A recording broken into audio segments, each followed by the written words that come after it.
How's it going, guys? JP back at you once again for another MMA related video. This is going to be the recap slash review slash results video for UFC 171 Johnny Hendricks versus Robbie Lawler. Now, my record for this event was 5-3. My record as it stands overall is 12-7. So not the worst results, but I could have done better. As we go through the card, opening opinions of the card, I think this is the best card of the year so far. Granted, we're only 3 months in, but it's my favorite card so far. The prelims were really good. I thought that Justin Scoggins at flyweight looked incredibly good and definitely is on my radar as a flyweight, future flyweight contender. Hope they don't bring him up too fast and throw him, somebody super high ranked right away, but definitely in a shallow division he's somebody to look at. After that, we will move to the fights that I actually predicted, and first up we have featherweights Dennis Bermudez versus Jimmy Hedis. This was all Bermudez. Hedis had nothing to really bring to the table. Dennis Bermudez is an interesting guy at featherweight to me because this is now his 6th win in a row at featherweight, which I believe Aldo has 6 in a row at featherweight in the UFC, and that's impressive. I think he needs a top 15 guy for sure now. He definitely needs to be on a main card also. I don't know why he's so unnoticed, but I think that he's, a very well-rounded fighter, and I'm looking forward to seeing more from him, honestly. I really thought he did a great job, got the TKO at the end, just to add a little, exclamation point on the win. I got that pick right. Dennis Bermudez is pretty entertaining. After that, we have women's bantamweights Jessica Andrade versus Raquel Pennington, and this was a split decision. I saw a case for Raquel, but I think overall it went to the right person. Raquel has this problem where she wants to back up and counter strike, but when she's doing that, it seems like she gets overwhelmed really easy, and she just gets, she loses all focus and kind of backs up way too much and just gets overwhelmed, and it really comes off and makes her look kind of bad. I think that when she's imposing her own offense, I find that she does really well, but once she gets hit a few times, she just wants to back up way too much, and it's really frustrating to watch because you see that she has stuff there, especially in the clinch with the knees and stuff. She looks good at times. I just think she has a lot of holes in her game she has to fix up. Now, this is her 5th loss, and she only has 4 wins, so it doesn't look that great. I don't know if the UFC is going to keep her around too much longer. I would like to see her get another shot against, a lesser opponent maybe.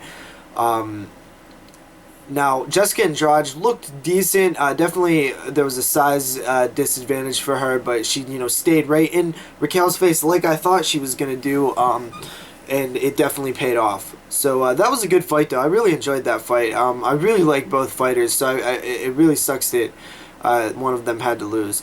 After that, we have welterweights Kelvin Gastelum versus Rick Story. Now, I definitely picked Rick Story in this one, and I definitely was incredibly surprised at how good Gastelum was looking against Rick Story. He was just so much quicker in his face, just was doing so well, and then he got dropped, which made the fight instantly, double as exciting. It was back and forth, and I think the right winner got chosen there. The one judge had it 30-27, which was kind of weird.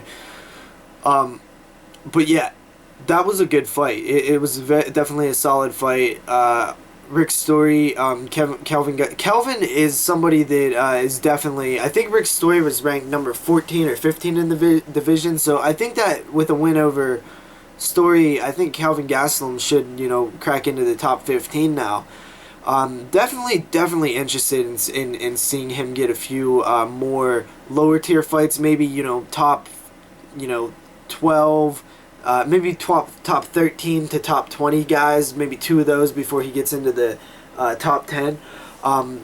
I don't want him to rush him along too fast, but yeah, I'm definitely going to be looking at Kelvin Gastelum. It seems like this is a guy that has unlimited potential and can go as far as he dedicates and wants to go. After that, we move to the main card: Ovens St. Preux versus Nikita Krylov. Man, this was the Von Flue choke, which I remember the Von Flue guy from one of the Ultimate Fighters, and I remember that choke too. So I totally forgot all about that choke until I seen it, and I was like, wow, that's something cool to see. It's like seeing a unicorn or whatever. You just don't see, exotic submissions like that very much in the UFC anymore, because you don't really see a lot of submissions anymore at all.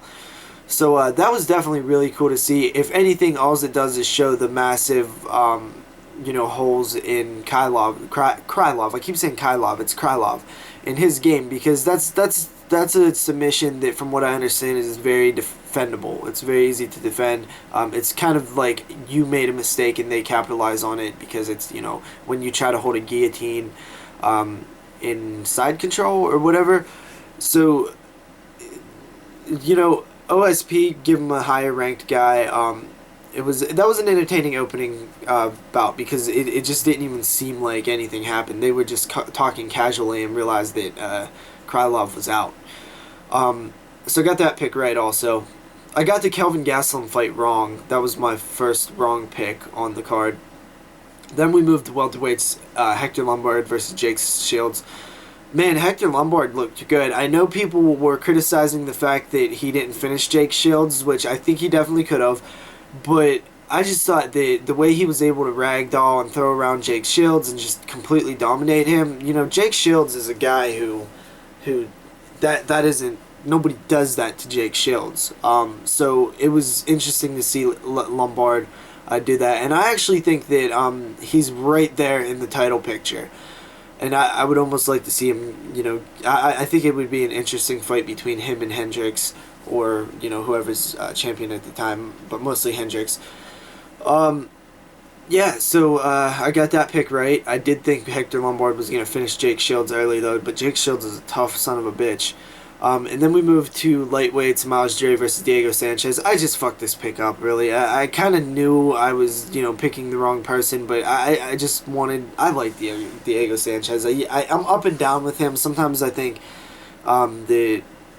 I don't know. He's just such a hard fighter. He has the same... He looks the same a lot. He doesn't really evolve too much. He was just, trying to headhunt Miles Jerry, trying to get it into a slugfest. Miles Jerry was, not having that really, and ends up getting the win. So yeah, I fucked that pick up. And then we moved to the co-main event, welterweights, Tyrone Woodley versus Carlos Condit. This fight was really disappointing for me. I thought Woodley came out and looked real good. But the way that it ended, I know Woodley kind of caused the injury, but at the same time, it still feels like Condit was, I felt like Condit was about to pull away with the fight. I just was feeling it. Like, Condit's kind of a late starter, and I just felt like he knew what he was doing, and he had a game plan that he was getting ready to, put into use. So it was just a really, really disappointing fight. I really wanted to see what would have happened in the rest of the fight. Then we moved to the main event, welterweights, Johnny Hendricks versus Robbie Lawler. This fight was very awesome. I was so into it. I honestly think, Hendricks won rounds 1 and 2, Robbie won rounds 3 and 4, and Hendricks won the 5th round. I think there's a case for Robbie Lawler in the 1st round. I really, really do. So I think that it's possible that Robbie Lawler could have won this fight. I wouldn't have argued with it. Johnny Hendricks, I was just surprised at his performance. I was expecting him to just... I didn't really think Robbie Lawler had much of a chance, and he did. He had a great chance. He, it just slipped out of his fingers. I don't know. There was a certain point in the 5th round where it just felt like Robbie Lawler, like something happened. He he lost something. I don't know what it was. He just, if he was fatigued, it just felt like in 1 second he just went downhill, and it was a bizarre look. So yeah, I mean, I picked Johnny Hendricks, but in the third round I was a Robbie Lawler fan. And I was rooting for Robbie Lawler, and I was so excited. I wanted him to win. Just the way he was coming straight forward, and just in Hendricks' face. Like, I really liked it. Rocked Hendricks a couple times and stuff. It was a good fight, man. I really enjoyed Robbie Lawler versus Johnny Hendricks. I think that what you should do is you should take Hector Lombard and put him in against Johnny Hendricks, because I honestly, even though Tyrone Woodley beat Carlos Condit, I think that Hector Lombard is the better pick to fight. Or maybe do Hector Lombard versus Tyrone Woodley. I'm just more interested in the Hector Lombard fight. He beat Nate, what the hell's his name? Nate Marquardt and Jake Shields. And then Tyrone Woodley's only losses come to Nate Marquardt and Jake Shields. So I think that Hector Lombard is the stronger choice. And then if you don't do that, maybe do Tyrone Woodley, Hector Lombard. But I think you bring Nick Diaz in to fight Robbie Lawler. And I think, honestly, Nick Diaz only needs one win out of a top guy to be given an immediate title shot. I would like to see him come fight Robbie Lawler and have a rematch, because they fought before back in, that was a while ago. I do remember that fight barely. So yeah, I mean, I would love to see Diaz get back in the picture, back in the mix, because he's probably the biggest draw at welterweight. And I think that in a world where Nick Diaz is, champion, that's an interesting world. So I would love to see that happen. So yeah, that's it for this week's predictions recap video. I really enjoyed this event. I'm trying to get better at doing these predictions and results videos. I feel like sometimes I don't really know how to explain what I'm thinking, because I just haven't talked about MMA that much. I don't even know another MMA fan in real life. So yeah, I have trouble, getting my thoughts across, but I'll get better at it. And yeah, that's it, guys. I'll check you guys next time. Peace.